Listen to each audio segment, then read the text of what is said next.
Hello, class. So, today I want to talk to you about the dangers of cell phone usage while driving. Unfortunately, we all have or do at some point in time while driving use our cell phones, be it to text, to talk, look at social media, or for entertainment purposes.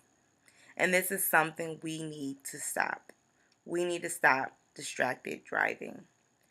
So last year, I was driving up a road that was for the most part quiet. There's nothing but houses and farms, and I did something that I used to do all the time. And that was receive a text message, pick up my phone, look at the text message, and respond back. I can't even tell you what the text message said today. I don't know what was so intriguing about the text message, but I do know that I responded to the text. Next thing I know, I'm up on this grassy mound of hill and the road is on the side of me. I was spared that day and other people as well. Thank God this was a pretty rural area, but someone could have been walking down the street, walking their dog, riding a bike, God knows. And I could have lost control of my car completely, hit them, killed someone, killed myself, drove into one of those farm places. Anything could have happened. And as of that day, it scared me so much that I don't text and drive. I try my hardest not to be distracted while driving because I don't think it's worth my life. According to the CDC, approximately 9 people are killed and more than 1,000 injured daily in the United States in incidents reported as involving a distracted driver.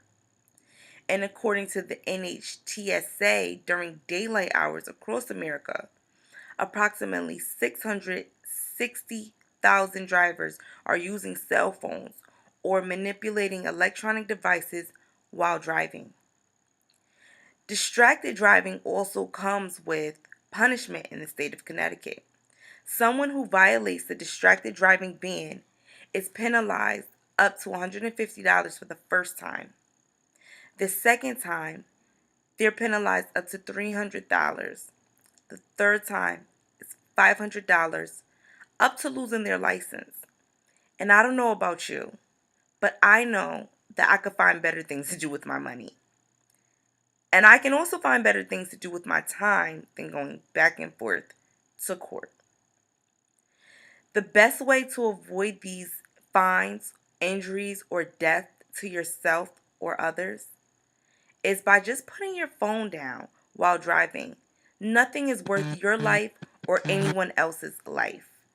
We all have to make that conscious decision and be an example to the people around us to do the same thing.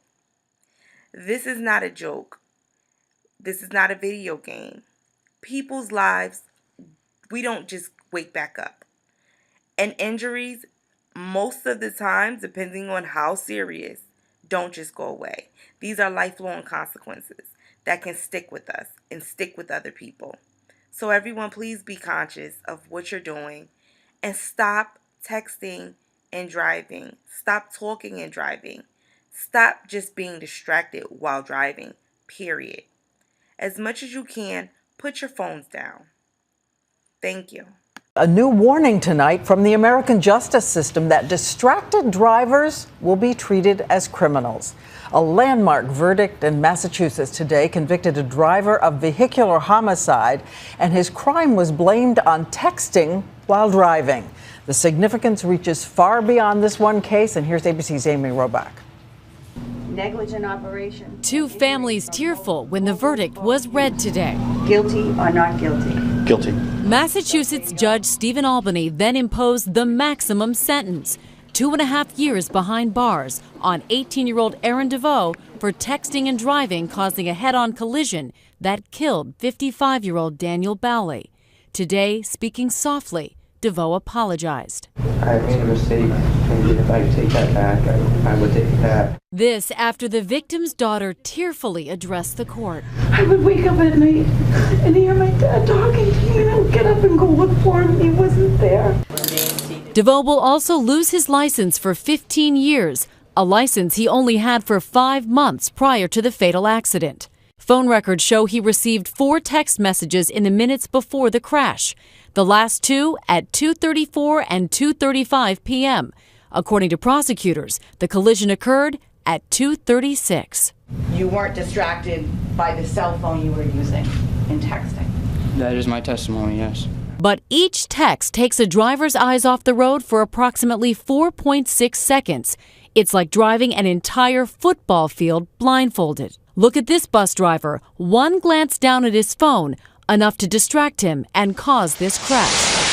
39 states plus the District of Columbia now ban texting while driving. What kind of precedent does this verdict set? It makes it clear that prosecutors are going to pursue charges against people who are texting while driving, and it shows that juries are ready, willing, and able to render a guilty verdict. And we are now seeing state after state increase the criminal penalties for what you do behind the wheel.